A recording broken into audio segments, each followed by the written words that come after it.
Darkcast Network. Welcome to the dark side of podcasting. Hey everyone, it's Kona. Unfortunately, we don't have a new episode this week, but I did want to get on here and republicize a case that we covered almost 2 years ago, back in February of 2022. And that is the case of missing 26-year-old Jennifer Kesse. This week marks 18 years since her abduction from Orlando, Florida on January 24th, 2006.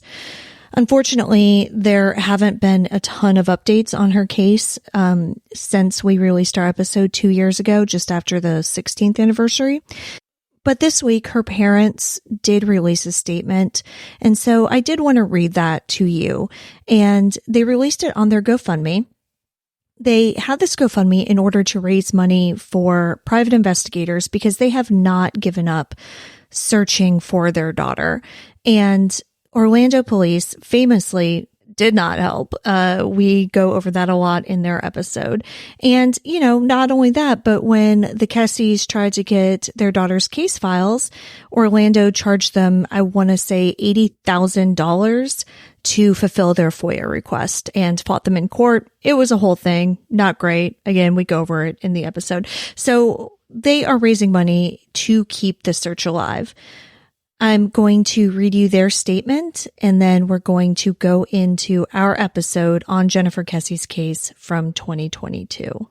And if you look in the show notes, I will link to their GoFundMe. So please, if you are able, please donate. And if you're not able to donate, a share, I'm sure, would be greatly appreciated. So here is Drew and Joyce Kesse's statement. 18 years. Jennifer Kesse was abducted/taken on January 24th, 2006, 18 years ago this week, and remains missing to this day.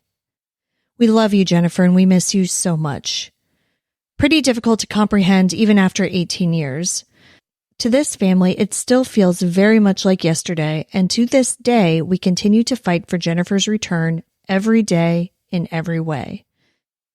It is almost inconceivable that with today's technology, we are challenged just as much as we were 18 years ago. Mind-baffling, really. That will not stop us from fighting for Jennifer until we find her or pass away ourselves. No person should go unfound in our country. No one. As far as the investigation is concerned, we are pretty much in the dark. We have had to put great trust in FDLE, our state law enforcement agency. However, after 14 months of them having the case, we really know very little of their actions or gains in the case. Pretty crappy place to be, honestly. Leads continue to come in still after 18 years. Maybe one day someone will have the balls to do the right thing and call in the real information needed to locate Jennifer. Can't imagine being the person or persons who have known for 18 years what happened to Jennifer and not speak up. How does one actually go through life knowing you have first abducted a human being, then most likely killed her? How? Surely someone knows the real facts and yet refuses to speak. We don't think you just throw murder into the back of one's mind and forget about it and functionally live, unless one is a terrorist. To the general public and media who have never given up on Jennifer and whom have supported her and this family for 18 years, we are incredibly humbled by your caring, sharing, and continued belief that we will find Jennifer and bring her home. Thank you for walking with us through hell while we desperately try to locate our loved one in a world that is in total turmoil itself. Thank you for the prayers which have been said for Jennifer. They need to touch just one person to speak up for all of this to end. We also appreciate our family and friends who have stood by us for so many years. We know it is tiring and old. However, we also know Jennifer is so worth the fight. We thank you for understanding and not walking away because we've done this for way too long and probably would have destroyed many other families. It is the love we have for ourselves first, then each other, that has kept us strong. So we will continue to fight, hopefully with your continued support, until we have Jennifer with us again. It will be only then we will rest. Be the difference and step up and simply tell someone the truth. We're not interested in anything this universe has in store for the persons who did this to our daughter. We just want Jennifer, dead or alive, and we will go away. But not until then. Ever. Thanking you for the past, present, and future, Drew and Joyce Kesse. It's a powerful statement from a grieving family who, like they said, will never give up. So if anybody is out there who knows something, please do the right thing. And now, here's our 2022 episode on Jennifer Kesse. Jennifer Kesse was in love. She and her boyfriend, Rob Allen, had been together for over a year, and even though it was long distance, they were making it work. They had just come back from a weekend getaway in St. Croix, and Jennifer was returning to a home in Orlando, Florida that she had just bought for herself and a job that she loved. But on Tuesday, January 24th, 2006, Jennifer didn't show up for work. Though her car was later found, Jennifer was not. But now, 16 years later, her parents, who have been searching for her relentlessly, believe that they're closer than ever to getting answers. When a person goes missing, there's a special kind of pain in the not knowing. I want to tell the stories of those who never came home. I want to tell you the story of Jennifer Kesse. I'm Kona Gallagher. And I'm Ethan Flick. And this is And Then They Were Gone.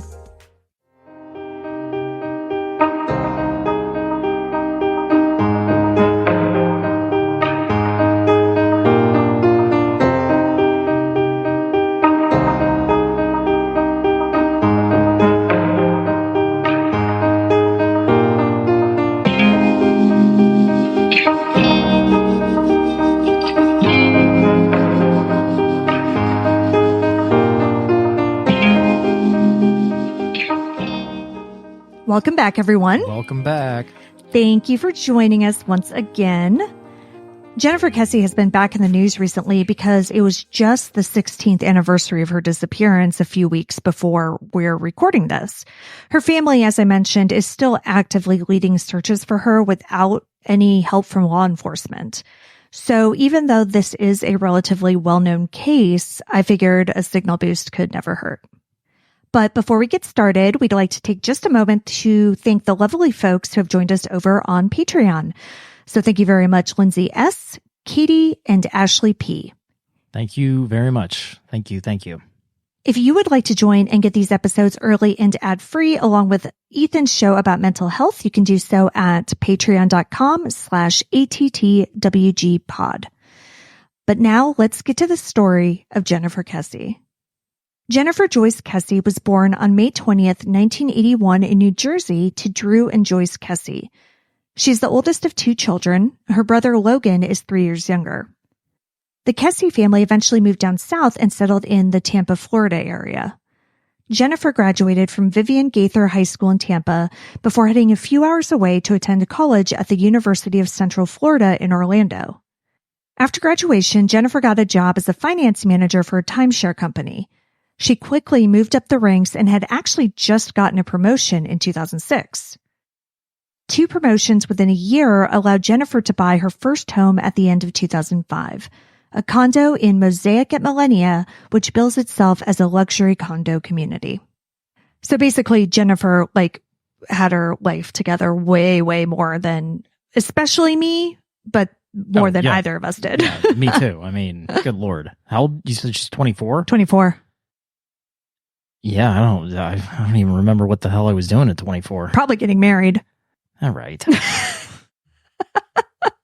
You might be right. Yeah. Didn't own a house yet, though. No. Still living in an apartment. Mm-hmm. At the beginning of 2005, Jennifer met Rob Allen. Rob, who lived in Fort Lauderdale, Florida, which is about 3 hours south of Orlando, was in town attending a trade show with his roommate. Like anyone who travels for a trade show, he and his friend went out to some bars afterwards. It was there that they met Jen, who was out with her friends. The two hit it off and decided to keep in touch. Rob told Dateline, quote, "It just blossomed from there," end quote. At the beginning, most of the contact was through phone calls, but they would talk multiple times per day, sometimes for hours. Soon, they decided to take the relationship to the next level, and Rob and Jen traveled back and forth to see each other whenever they could. 3 hours away? Yeah. That's a good distance. That's a good hike. Yeah, it's just far enough that it's a pain in the ass for a weekend trip. Yeah, exactly. I was just going to say that. That's not That's not an easy thing to do for just a couple of days. Yeah. Yeah. Just long enough to be annoying. But they would also take vacation time and travel elsewhere together as much as possible. In January of 2006, the couple traveled to St. Croix for the weekend. They flew out of Fort Lauderdale, and when they returned on Sunday, January 22nd, Jen just decided to stay at Rob's place. She had to work the next morning, though, on Monday, so she got up super early and drove the 2.5 hours to her office in Ocoee, Florida. It's a terrible commute. Yeah, that sounds absolutely awful. That evening after work was the first time Jen was back at her condo since the trip. Now, other than this terrible early morning drive, it was a pretty average day.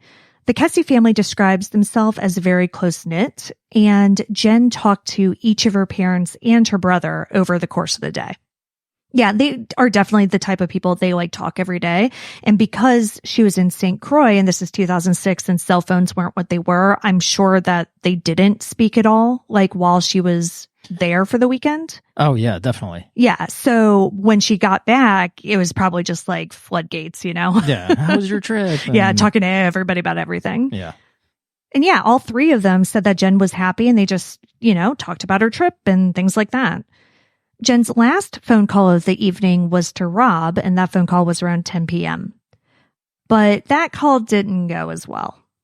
The pair had been dating for about a year at this point, and although 3 hours isn't a huge distance, like we said, it's just long enough. Yeah, and I'm sure it wears on them. Well, exactly, and it was. And so add that to the fact that they had just spent this amazing weekend together, and she was obviously exhausted because she'd been up forever and she had worked all day and driven. I don't know Jen. I don't know how she is. I'm projecting here, but you know how I am, after I get tired and, maybe our conversations aren't the best. But in any case, she was looking for reassurance that they were going to be moving forward in their relationship. She wanted to know that he loved her and that they had a future and that this stupid commuting back and forth was going to end at some point, basically. But, again, tempers were a little short. It just wasn't the greatest conversation. So it wasn't a fight or anything like that, but it wasn't the best phone call either. They were just kind of snippy with each other. Well, I'm sure that they were both probably tired from the travel. Right. So when they hung up, it was just more of a look, I'm tired. We don't need to talk about this right now. Let's just go to bed kind of thing. So Rob went to bed fully expecting to hear from Jen, just like he did every morning. She usually woke up first, so she would always call or text him before she went to work. So basically, when Rob would wake up, he would have, usually a text waiting for him. Mm-hmm. That morning, the morning of January 24th, Rob overslept again, exhausted, I'm sure. When he woke up in a panic and was rushing to get ready for work, though, there wasn't anything from his girlfriend on his phone. Now, do we have any way to corroborate that he was at his place that night? Yes. All of that has been checked into. Okay. Yes, absolutely. All right. So this was definitely out of character for Jen because, she was very consistent and very much a person who it was in touch at all times. But, at this point, he's just more focused on getting to work. He called her on his way in, but he got her voicemail. Rob had a 9 a.m. meeting that morning and called Jen again after that was over. He wanted to tell her about something that had just happened in the meeting because what he was telling Dateline, she was just a really good sounding board and, she was just the person that he wanted to tell things to. And that was normal. They talked multiple times a day. So, it was totally normal for him to call her after the meeting. What was not normal was the fact that he still could not reach her. So as the morning goes on, he starts sending her texts as well, but still no response. Now, I don't know if at this point Rob thought that maybe Jen was more pissed at him than he had thought or what. But when he still hadn't heard from her by lunchtime, he started to get worried. He didn't just assume that she was giving him the silent treatment or the cold shoulder or anything like that, because that's just not the type of person she was. And again, it hadn't even really been a fight. It was just a snippy conversation. Right. Rob told Dateline in that interview I mentioned, quote, "It was odd that she hadn't called me back. Something wasn't right. But at first, I didn't think anything bad, like really bad, had happened to her. My mind just didn't go there. You never think something like this could ever happen to someone you love." End quote. While it took Rob until lunchtime to really start to get worried, it didn't take her coworkers nearly that long. After all, Jennifer had been with the company for 4 years at that point. She basically drove straight from Lake St. Croix the day before and still got to work on time. So when she didn't show up for an important meeting on Tuesday morning, her boss and her coworkers immediately thought that something was wrong. Like Rob, they tried calling repeatedly but got no answer. By 11 a.m., when they still couldn't reach her, her boss was ready to sound the alarm. Luckily, he knew Jennifer's parents, so he called them. Drew and Joyce, of course, immediately started calling their daughter as well. In that same Dateline interview, Drew said, quote, I called, and for the first time since Jen was a teenager, it went straight to voicemail. In that second, I knew something was wrong," end quote. Yeah, I mean, that's pretty profound right there. The fact that, he can't recall a time where she didn't pick up the phone from the time she was a teenager until now. Yeah, exactly. And that's, why it's so important, like, to pay attention to how people normally communicate. Right. Patterns. Exactly. Yeah. And they knew immediately that this was not okay. It's just like, I don't know if you saw this in the news. There was recently an 80-year-old woman who posted her Wordle scores every morning. Oh, yeah. Yeah. And her family member saw that she hadn't posted them and got worried and checked in on her, and she was being held hostage. What? Yeah. No, it's a bonkers story. Like, it's completely insane. But it's the same type of thing. Like, you've got to pay attention to people's patterns. And if they aren't doing what they normally do, you need to look into why. So yeah, the Kesse family immediately sprang into action. Drew and Joyce called Logan, their son, who was at the gym, and told him what was going on. So they went and picked him up, and the three of them headed to Orlando. On the way, Drew called the condo's building manager and asked him to see if Jen's car was there. She drove a black Chevy Malibu. He confirmed that the car was gone. Keep in mind, so the Kesse family lives in Tampa, so it's about 2 hours away from Orlando. So that's why he's trying to, like, he's so concerned that he doesn't even want to wait the 2 hours to get answers. Like, he wants people to go check on her now. Drew then gave the manager permission to use their master key to get into her apartment and check to make sure that everything is okay. In this case, like, yes, I get it. That's obviously good, but it did kind of make me wonder about the legality of that. Because Jen's an adult, she owns the property on her own. Like, it's interesting to me that, like, some random guy, I mean, I don't know that, like, how did they really know that it was her dad? Could just be like, oh yeah, go into her apartment. I don't know. Well, yeah. So I don't know I don't know obviously about the relationship that they had, or whether the property manager knew him or not, but family members can give permission to enter houses. Well, to police, but I don't know. It just seems a little weird that, like, at this point, law enforcement was involved, and he's like, oh yeah, I'll just go into her condo. Well, I mean, I would agree. I think that given that same scenario, I would have probably called the police. Yeah. But maybe he knew the... Yeah. I mean, I don't know. It's, it's not important, but so the manager and another employee went into Jennifer's condo and took a look around.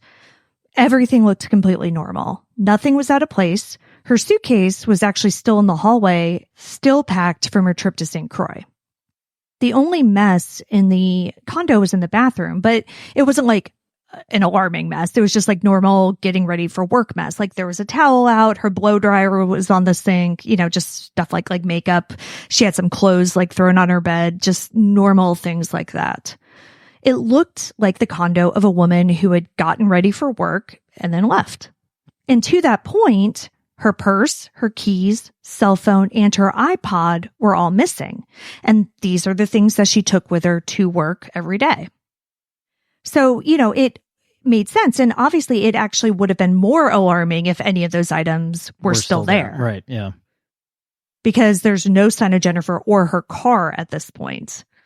The Kesses were also in contact with Rob during all this, and so he started the drive up to Orlando from Fort Lauderdale.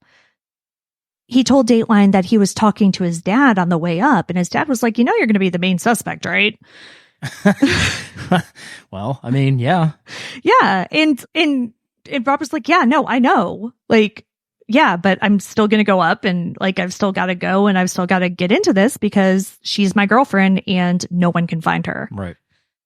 But luckily for him, and this kind of goes back to your question, Rob had been in Fort Lauderdale, and it ended up being pretty easy to prove that, between phone records and all of that other stuff. Police, of course, did look into them, as well as Jennifer's family, because you have to. I mean, those are the first people you have to look at. Closest people, you have to. Yeah, 9 times out of 10, it's going to be one of them. Right. But they were all cleared pretty quickly. And it did help, again, that none of them lived in Orlando. Yeah, well, exactly. Yeah. So luckily, the investigation didn't waste a lot of time on that. They were able to kind of point outwards very quickly. In that same Dateline interview, Rob actually said something that I thought was really touching. He was talking about how Jen's family never suspected that he did anything to her. And he said, quote, "The Kesse family treated me like a son. They still do." End quote. So that's sweet and / heartbreaking enough, but listen to what Drew said. Quote, "Rob was so supportive then and continues to be supportive. He was so brokenhearted. He gave his life searching for her as much as we did. He's part of our family and always will be." End quote. So they just all seem like very good people. Everyone dropped everything to find Jen. Her parents stayed at her condo for months, and Rob even camped out on the couch for weeks so they could all be there to work to find her. And, from the very beginning, Drew Kesse in particular really worked to get as much media attention on his daughter's case as possible. He's out giving interviews. He's doing everything that he can. Good. And that's needed. Yeah. With all of the people who are close to her kind of ruled out, who does that leave? What happened to Jen? Based on the fact that the apartment looked like she had gotten ready for work and left as normal, her family and police believe that she was abducted on her way there. When Jennifer moved into Mosaic at Millennia, the complex was actually still under construction and was only about half finished. So there were a ton of contractors and other workers all over the complex. In fact, they had even been working on the condo directly across the hall from her. Witnesses and potential suspects. Mm-hmm. As they were working, the management company allowed some of the workers to actually live in the empty condos. What? Yeah. Really? Yeah. And this isn't something that I've ever heard of before. No. But yeah, and so that piece of information was made public very early on. One thing that kind of wasn't made public until just a few years ago is that it is believed that up to 10 workers were actually living inside that condo across the hall from Jennifer. Wow. Yeah. Okay. Now, Jen was not thrilled with this arrangement. And she told her mother previous, to all of this, several weeks before, that there were a few times that she would just pass by the workers and they would stop and stare at her. She had told her mom this. She had also told some of her friends this. And they had said, listen, if they say anything to you, if they do anything, make sure you tell management. But as far as her parents know, it never rose above that. And so she never brought it up to anybody else. So no incidents, they just get quiet whenever she goes past. And stared, yeah. Yeah. Creepy, but not... criminal. Not even hinting at criminality. Exactly, yeah. But at the end of the day, Jen was a 24-year-old woman living on her own, and, she felt kind of nervous. In fact, it seems like that might have kind of been an underlying reason between that last disagreement that she had with Rob. She always told him that she felt safer with him around. So this, of course, is something that has haunted him for years because the literal worst case scenario happened and he wasn't there to protect her.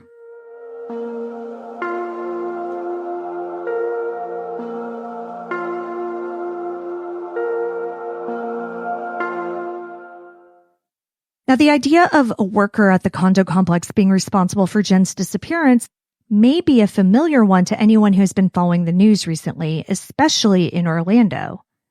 On September 24th, 2021, Mia Mercano, a 19-year-old college student, disappeared from the Arden Villas apartments in Orlando. She lived in an apartment there and worked part-time in the leasing office. Her body was found on October 2nd near a different apartment complex about 18 miles from her home. Police were led to her body by looking into the phone records of 27-year-old Armando Caballero, a maintenance worker at Mia's complex. These phone records showed that he had been in the area where her body was found for around 20 minutes on the day she disappeared. Orlando police's theory is that he had expressed a romantic interest in Mia, but had been rejected. They found his body on September 27th. He had died by suicide. Now, these two cases are almost certainly unrelated, but Mia's case definitely confirmed the suspicions held by a lot of people over the years that something similar had happened to Jennifer. The first major break in Jennifer's case came on January 26th, 2 days after her disappearance. Please tell me they found her car. That's exactly what they found. Okay, because I'm like, this whole time I'm thinking missing person is hard enough, but you have a missing car. That's typically an easy thing to find, and that's how you start tracking her. Yeah, exactly. So luckily, Jennifer Kesse was a young, beautiful white woman, and so her case was getting a ton of media coverage. And again, like I said, her father was out there pounding the pavement as well, trying to generate as much interest in this as possible. This actually led to a resident at the nearby Huntington on the Green condominiums calling police to report that they had seen a black Chevy Malibu that matched the description of the one that Jen owned in their parking lot. Police went to check it out and confirmed that it was in fact Jen's car. They obviously searched the vehicle and did not find the items that she had left the house with, her purse, her phone, or her iPod. Though it was great for the investigation to find the car, unfortunately not a lot of evidence came with it. According to police, there was no blood, hair samples, or DNA that they were able to get from the vehicle. Other evidence that was found around this discovery proved to be similarly frustrating. Now, against all odds, because it seems like surveillance cameras are always broken, they actually did have footage of the parking lot. Where the car was found? Yes. But we don't have surveillance footage from her parking lot. Okay. Mm-hmm. So this footage showed someone driving Jennifer's car into the parking lot, sitting inside for about 30 seconds, and then walking away. This was around noon on January 24th, the day she went missing. And do we have a description of this person? Well, that's the frustrating part. So instead of this surveillance camera being like a regular video camera, which shoots at 30 frames per second, this type of camera wanted to save, memory space. So it actually only took a photo every 3 seconds. And when the person is captured on the camera getting out of the car and walking basically in front of the camera, there's a gate, like a wrought iron 6-foot gate between the person and the camera. And every time the camera takes a photo, the person's face is obscured by a bar on the gate. Jesus. Yeah. But that gate should be a decent enough reference to get at least a height. That's actually correct.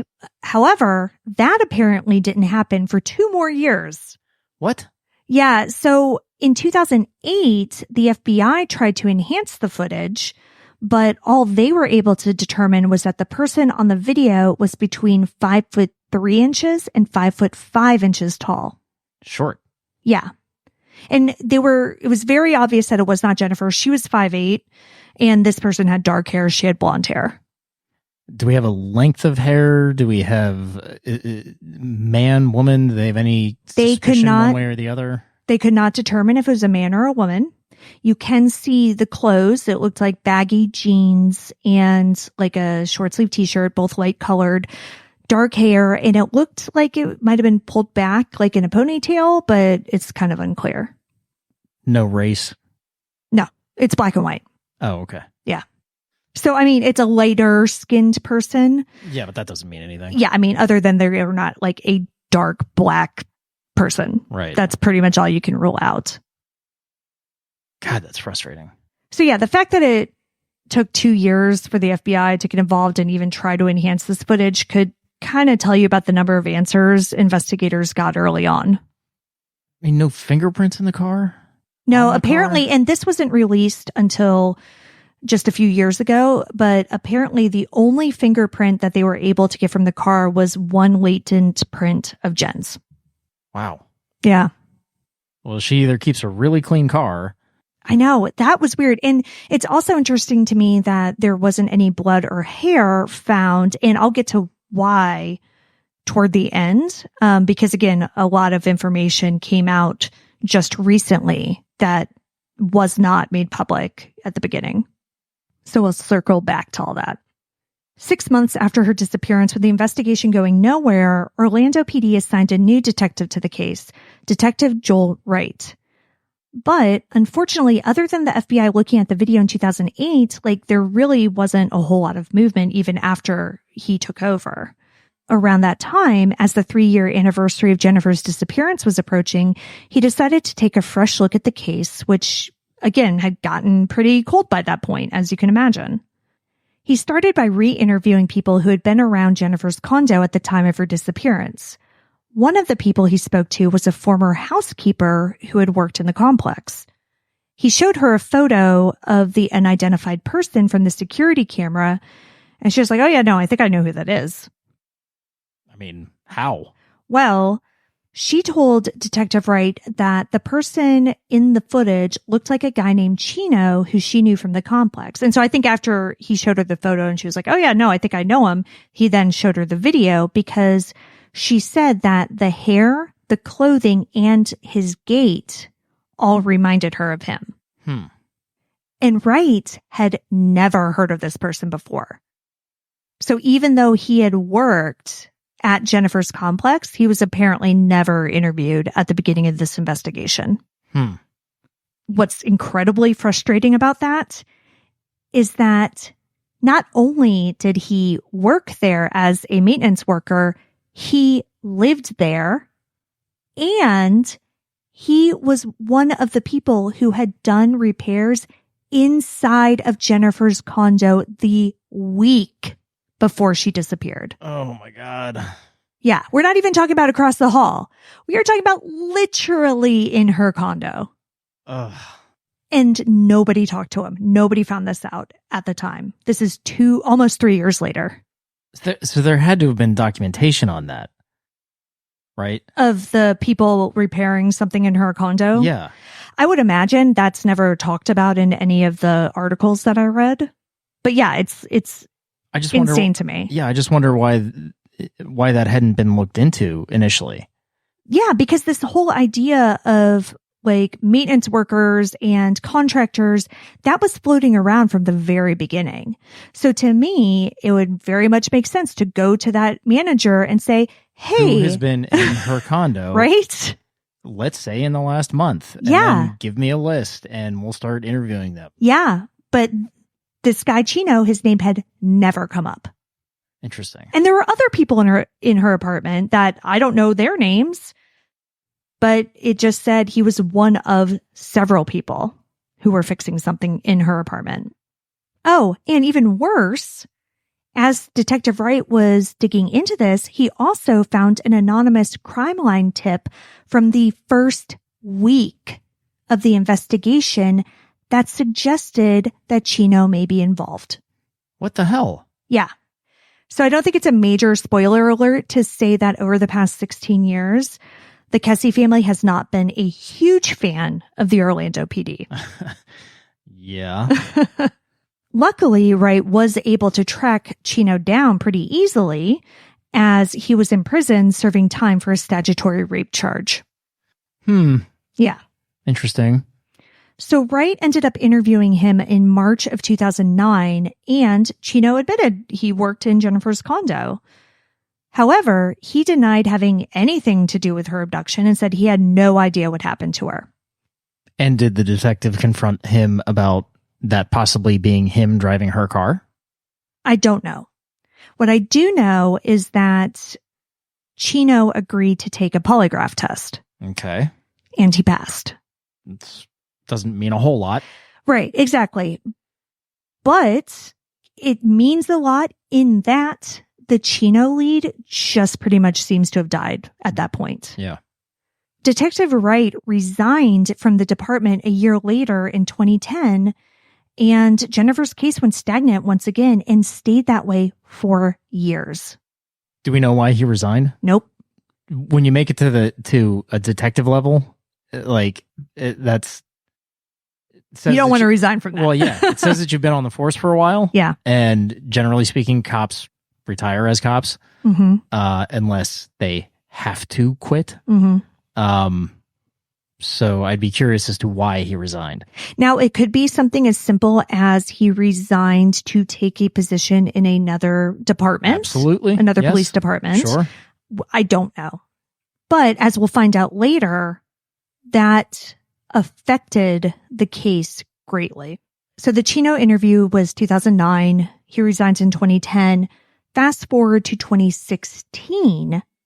After Jennifer Kesse has been missing for 10 years, she was declared dead by the state of Florida. And this, of course, was devastating for her family. They had accepted by that point that Jennifer was no longer alive, but they had not and would not give up the fight to find her. So if she's declared deceased, what does that do for her case as far as the police are concerned?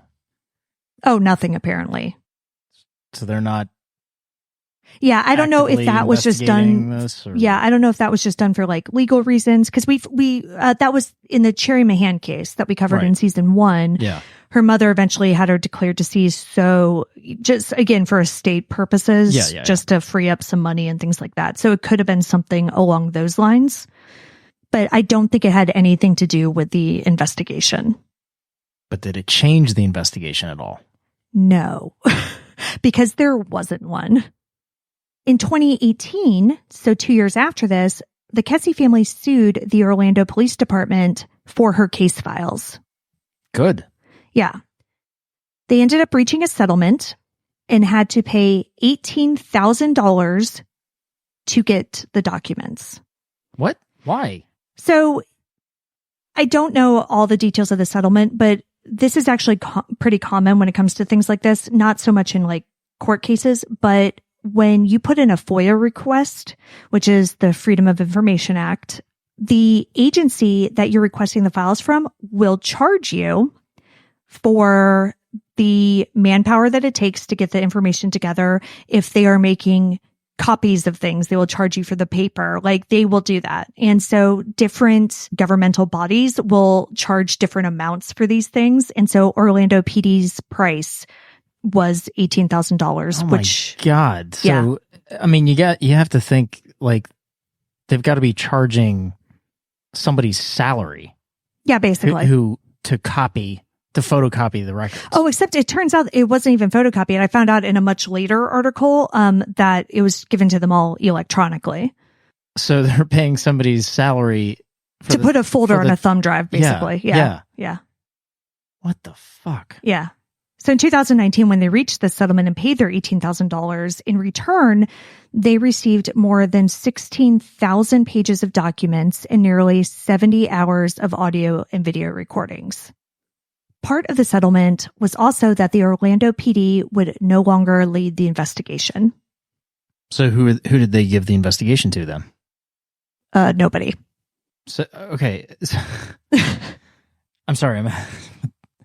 Yeah, no, it honestly seems like the Orlando Police Department was like, give me my money. Here's your shit. Don't talk to me anymore. What I'm confused about. So, okay.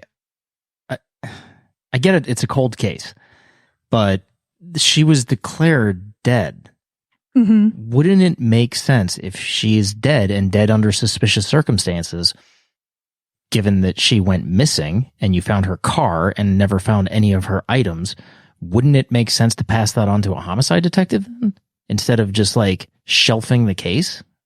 I mean, one would think, but that is not what happened. And once they got all of these documents, they really found out that that was not what happened, because along with this, the Kesse family also hired former federal agent and private investigator Mike Toretta, who started digging into these files and doing his own investigation. As soon as he did, he started finding new information, or at least information that hadn't been made public. And it sounds like some of it is information that the Kesse family also was not aware of. And it's worth noting that to answer your question about, hey, why didn't they give it to a homicide detective? Why didn't they do this? Why didn't they do that? What they found is that no reports or documents had been put in the file after 2010, which, if you remember, is the year that Detective Wright resigned. So it sounds like after he resigned, the case literally went to no one. How does that happen? I have no idea. And so it's interesting. So much like Kiera Coles' case from last week, that case was suspended, and apparently so is Jennifer's, except no one bothered to mention it.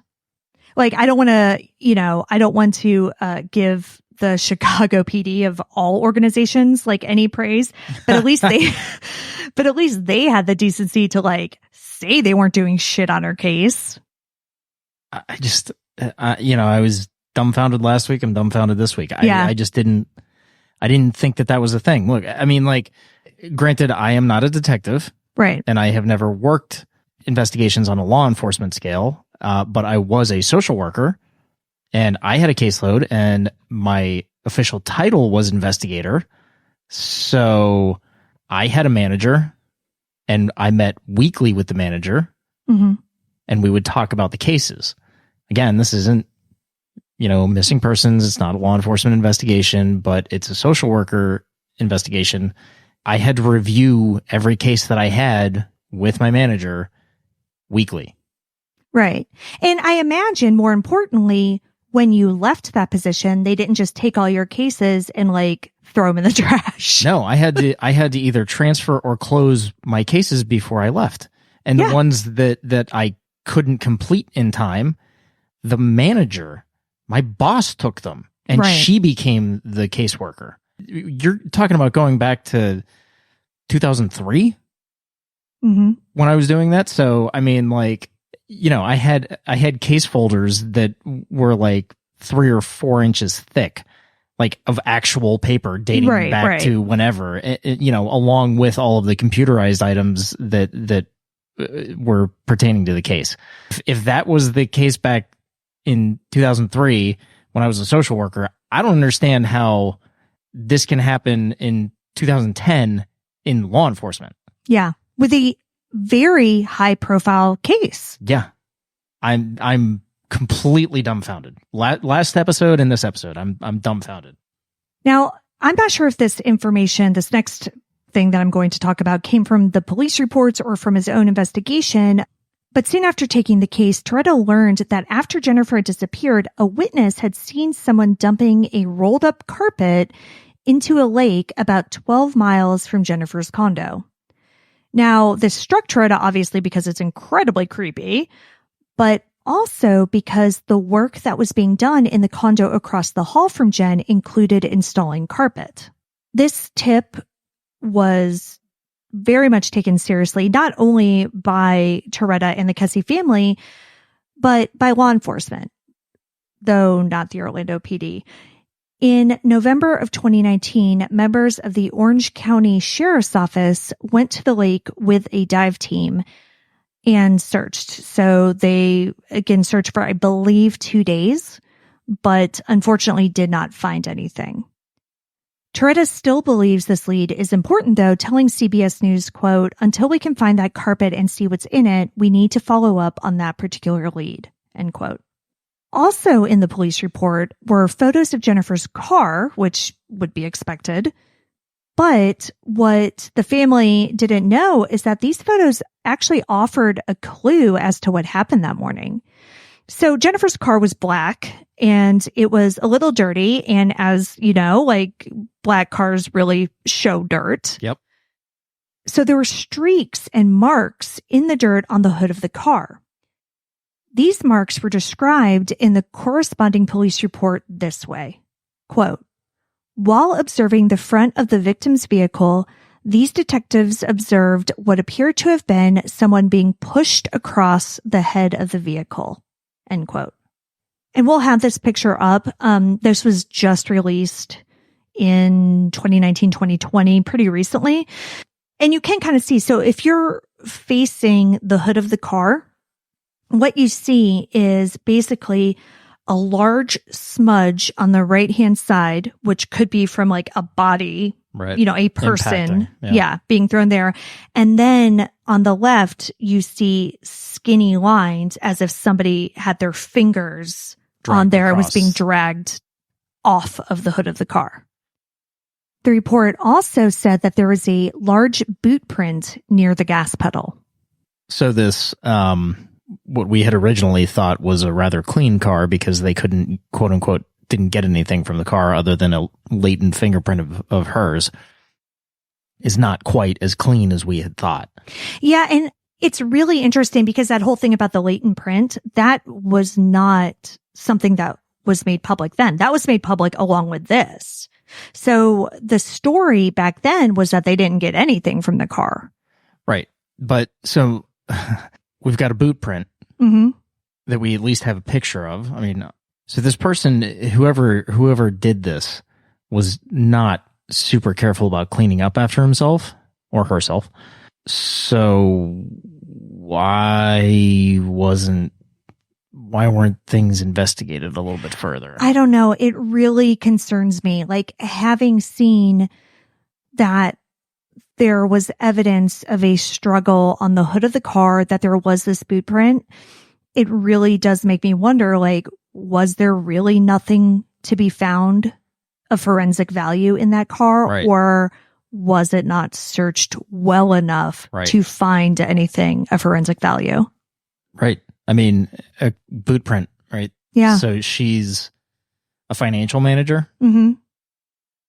So it's not hers. Yeah. Yeah. I mean, and even if they thought maybe it was hers, a real easy way to do that is to go back and look at her shoes. Right. You know, there's so much information that you can get from a boot print. Yeah. And I understand it's probably not a full boot print, so it's not like you can be like, oh, that's like an Adidas size, whatever. Yeah, exactly. Not that Adidas makes boots, but you know what my point is. Right. Yeah. You can't get that much information of it. Like, what all it really told them was that there was somebody else was driving the car. I mean, all of this evidence, yes, it's not something that you can convict anybody on, but it's certainly leading you in a direction, and that maybe they should have taken this investigation a tad bit more serious. Well, and that's not even the problem. They did take it very seriously. I think the problem is that, and this is what Drew Kesse is alleging, is that they were just incompetent. I don't think, because often, listen, we have covered a lot of cases that law enforcement does not investigate well because they don't take it seriously. I don't think that was the particular problem in this case. But do you think maybe they weren't taking certain steps because they were treating it as a quote unquote missing person and not a homicide? I don't. Potential homicide. I don't. I honestly don't, because I think that very early on, they did not have that whole thing that we often see. It was like, oh, maybe she walked away and started a new life. Like, that was never a thing in this. You know, they cleared her family very quickly. Like, they, from very close to the beginning of this investigation, treated it as an abduction. Yeah, I mean, I'm with you now. I mean, I just now it makes me question what steps they took to find any evidence in the car. Well, exactly. And yeah, that's my concern. And again, I mean, go back to 2009 when Detective Wright was like, oh, wait, Chino, what? Who's this? I mean, That in and of itself. Yeah, it says it. It really does. I mean, somebody who's working inside of her condo, like that. Okay, Rob's the first person you interview. Her family, that's number 2. Number 3. Who's been inside of her apartment or condo recently? Yeah. Damn. And even though there was nearly 70 hours of audio and visual material in that case file, a lot of interviews, and these interviews are recorded, Chino was not interviewed. And if he wasn't interviewed, I have to think that maybe none of the other people who were working in her condo were interviewed. And there's even a little bit more. So recently, Fox News actually did an 11-part podcast about Jennifer's case. And during that reporting, an anonymous witness came forward to say that they actually witnessed Jennifer's car being driven out of the parking lot erratically that morning, January 24th, 2006, almost as if somebody was fighting over the steering wheel. After looking at all of the documents and going through all of the recordings, as well as conducting his own investigation, Michael Toretta believes that the construction workers who were staying in the condo across the hall from Jennifer hold the key to this investigation. As of this recording, the 16-year anniversary of Jennifer's abduction has just passed. Though he still keeps in contact with the Kesse family, Jennifer's boyfriend Rob eventually married and had 2 children. At the time of Jennifer's disappearance, her little brother Logan was supposed to move to California with his girlfriend. He scrapped those plans to stay in Florida and help search for his sister. Eventually, though, Drew and Joyce encouraged him to go live his life. They wanted him to travel and have a career. And so he did, and eventually he married and had children himself. Joyce and Drew Kesse remain in Florida and are still actively searching for their daughter. Drew says that they are doing this investigation completely on their own and that no law enforcement agency is currently involved. He has a GoFundMe for search contributions that we'll link in our show notes and on our blog. In late 2021, he told reporters that they are still getting leads and he's feeling confident that he will find answers about his daughter's fate. Drew told News 6 Orlando during the 2019 lake search, quote, "Joyce, Logan, and I love Jennifer. Joyce and I created her. She is our child. Ultimately, I am responsible for finding my child." End quote.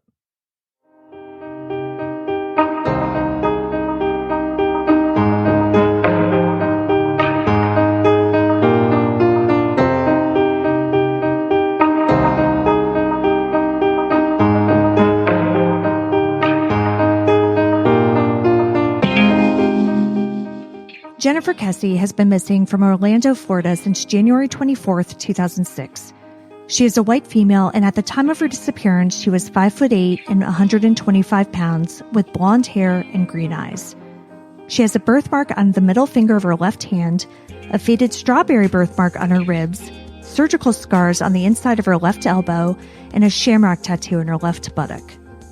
Jennifer was 24 when she went missing. She would be 40 today. Anyone with information on Jennifer's disappearance is asked to call the Kesse family tip line at 941-201-4009. You can see all of the sources for this episode along with photos and videos at our website, andthentheyweregone.com. And be sure to follow us on social, And Then They Were Gone Pod on Facebook and at ATTWG Pod on Instagram, TikTok, and Twitter. If you like what we're doing, please subscribe and consider leaving a 5-star review on Apple Podcasts. It will help new listeners find us. And the more people that listen, the more chances we have of bringing someone home. And we'll see you here next week for a brand new episode. See you next week. And Then They Were Gone is hosted by Kona Gallagher and Ethan Flick. All research, writing, and editing is done by Kona Gallagher. Theme music is The Stork by Kesse. Additional music is provided by Kai Engel. And Then They Were Gone is a Little Monster production. Hey, you can do it!